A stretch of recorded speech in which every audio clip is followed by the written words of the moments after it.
Radio. Sud Radio. Ça roule. Pierre Chasseret. Laurence Perrault. Pour ou contre que l'on vous propose un peu particulier ce matin en raison de cette dramatique actualité avec cette question. Pierre Chasseret, qui est à nos côtés tous les samedis dans Ça roule, soutient qu'il est temps d'investir dans les infrastructures de sécurité. Êtes-vous pour ou contre? On en parlera bien sûr avec tous ceux qui voudront nous appeler. Pierre? Oui, évidemment. Quand on est face à un événement aussi dramatique que celui-ci, en nombre, quand on a 43 victimes dans un accident, on ne pouvait pas passer à côté ce matin. On était bien obligé d'en parler et de revenir dessus, de vous ouvrir aussi la parole. Peut-être souhaitez-vous partager votre émotion. N'hésitez pas, 0826 300 300. Peut-être souhaitez-vous parler plus largement des routes départementales en France. C'est ce qu'on va essayer de faire en gardant toujours de vue qu'il y a des victimes sur la route, 3650 en gros, malheureusement. Et on va essayer de voir aussi avec l'association Mélodie les clés pour la vie, comment ça fonctionne quand vous êtes victime d'un accident, quand vous avez un proche victime d'un accident. Comment est-ce qu'on vous alerte? Comment est-ce que vous êtes suivi? Est-ce que le suivi en France est à la hauteur des attentes des associations des victimes? Bref, ce sont les questions que l'on essaye de se poser ce matin. Exactement. Donc 0826 300 300, venez partager votre émotion avec nous, venez donner vos messages de soutien également à tous ceux qui ont été touchés par ce drame incroyable. Et puis est-ce que, comme Pierre, vous soutenez qu'il est temps d'investir dans les infrastructures de sécurité routière? On vous attend juste après la pause. Le pour ou contre.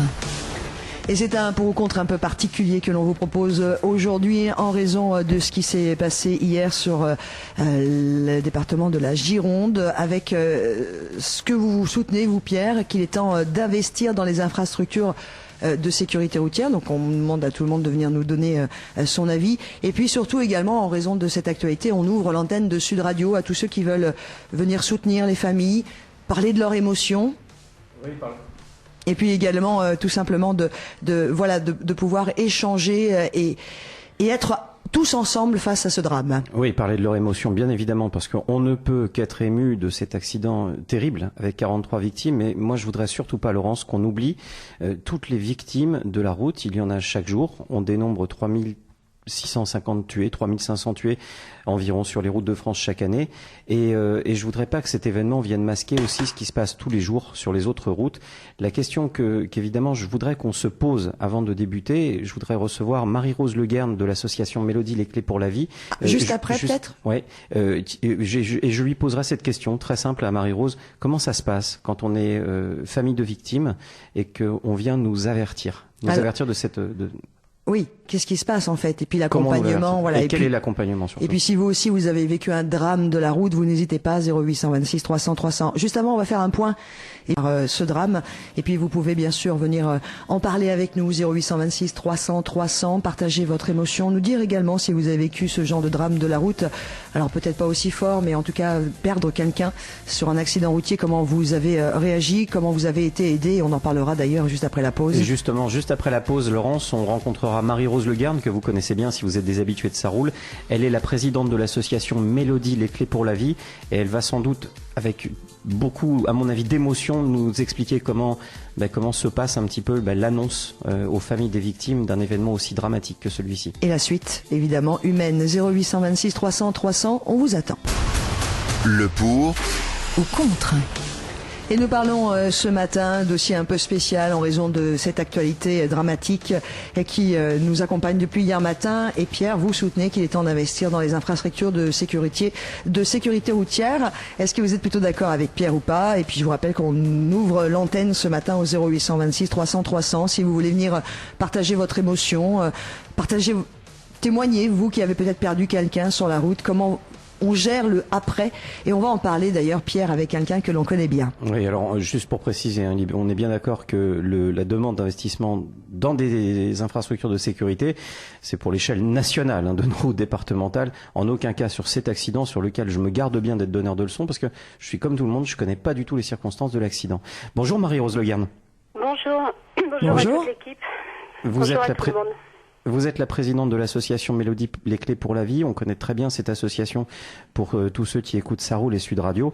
J'ai voulu vous contacter ce matin pour une raison simple, c'est que il y a des choses qu'on ne connaît pas. Et je souhaite à personne qui nous écoute de les vivre.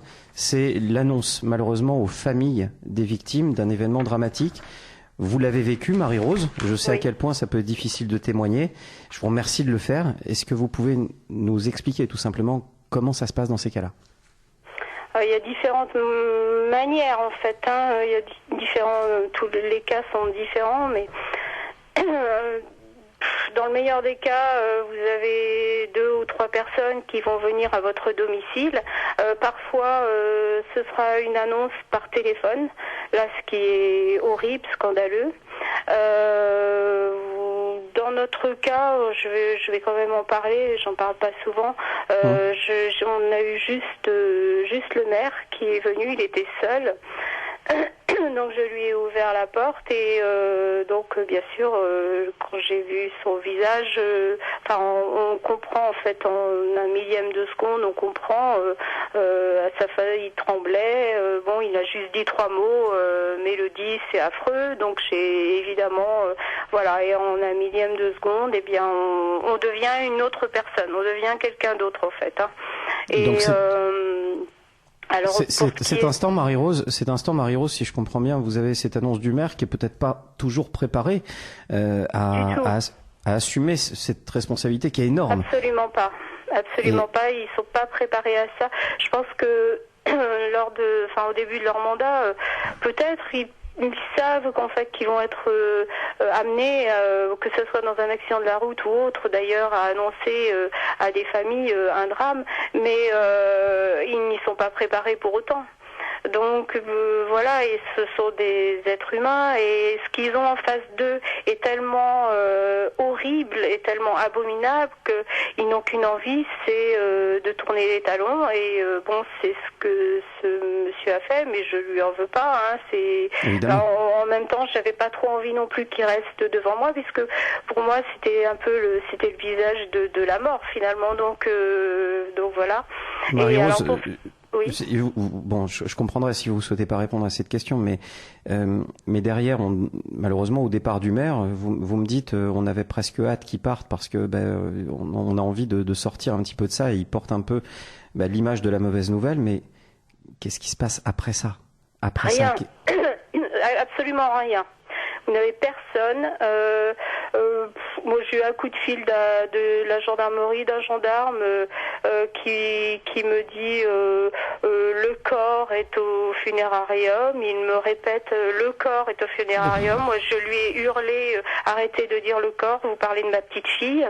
Et donc voilà. Ensuite, rien. Donc nous, c'est nous-mêmes qui prévenons notre famille, nos amis, notre entourage. Je sais pas où est-ce qu'on trouve la force de le faire, mais alors évidemment tout le monde arrive, les amis, la famille, etc. Mais pour ce qui est des services de l'État ou des services au niveau du Conseil général ou autre, il n'y a rien qui est mis en place, rien du tout. Alors, évidemment, dans l'accident assez exceptionnel qui s'est produit hier, heureusement exceptionnel, heureusement qu'on n'a pas ce genre d'incident tous les jours, parce que 43 vies brisées le même jour, ça fait quand même beaucoup. Et les familles autour. Mais évidemment, mais quel conseil vous pouvez donner à une famille qui nous écouterait et qui serait touchée de près ou de loin et qui aurait peut-être besoin juste de soutien, qu'est-ce qu'on peut faire? Se rapprocher des associations, peut-être, sans doute? Alors, oui, malheureusement, il y en a très peu.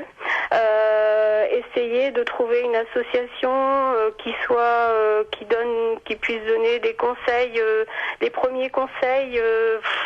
Mais c'est très difficile parce que non, franchement, il y a rien qui. C'est le système D. Chacun doit se débrouiller.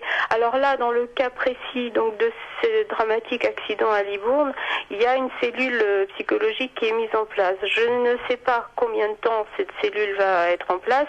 J'imagine que ça va pas être sur un temps énorme. En fait, ça va durer quelques jours.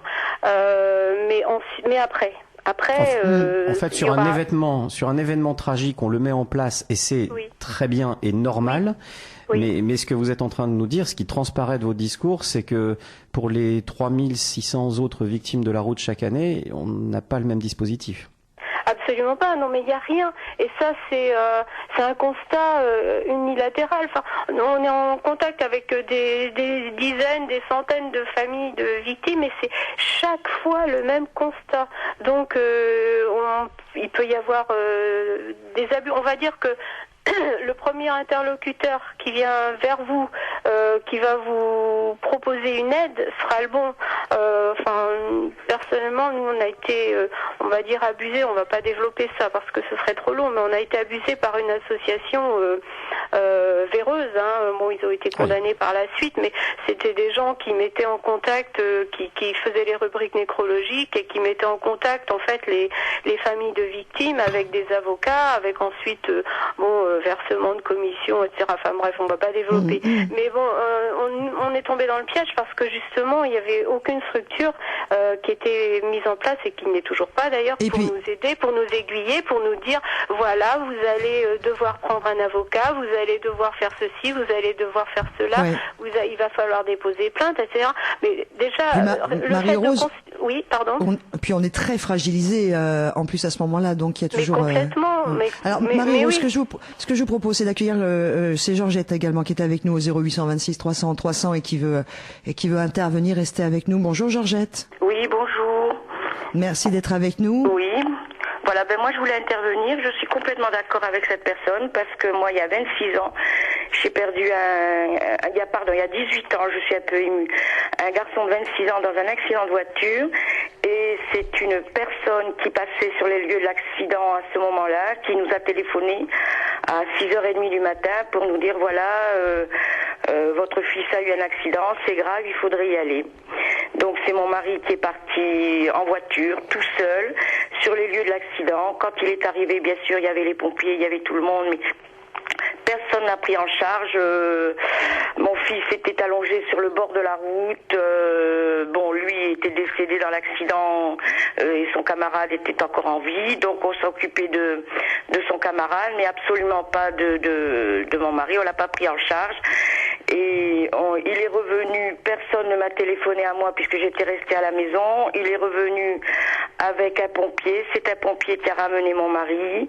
Et je suis Georgette de nous avoir fait confiance. Merci beaucoup d'être venue vous raconter sur l'antenne de Sud Radio. Et puis évidemment remercier Marie-Rose Le Guen de la même façon. Et je lance ce message à tout le monde. Évidemment, vous risquez d'être récupéré par des associations lorsque vous vivez un événement dramatique de près ou de loin, ce qui concerne la route. À 40 millions d'automobilistes, nous on est une association reconnue d'intérêt général. Et il y en a une autre qui a la même vocation, c'est l'association Mélodie Les Clés pour la Vie. Je le rappelle, association Mélodie Les Clés pour la Vie, ils ne vous demanderont rien. Ils vous ouvriront leur cœur, leur porte et leur numéro de téléphone pour vous aider et vous appuyer. Vous pouvez y aller. Elle est dure cette émission-là. C'est pas simple et voilà, on est dans. Mais en tout cas, vous pouvez y aller. Je sais que l'histoire de Marie-Rose et de Michel Le Guen m'a toujours beaucoup touché, mais je sais que c'est des gens extrêmement bien. Vous pouvez y aller, mais en toute décontraction. On les trouve sur Internet. Vous les trouvez sur Internet. Association Mélodie Les Clés pour la Vie. Ils vous appuieront. Ils vous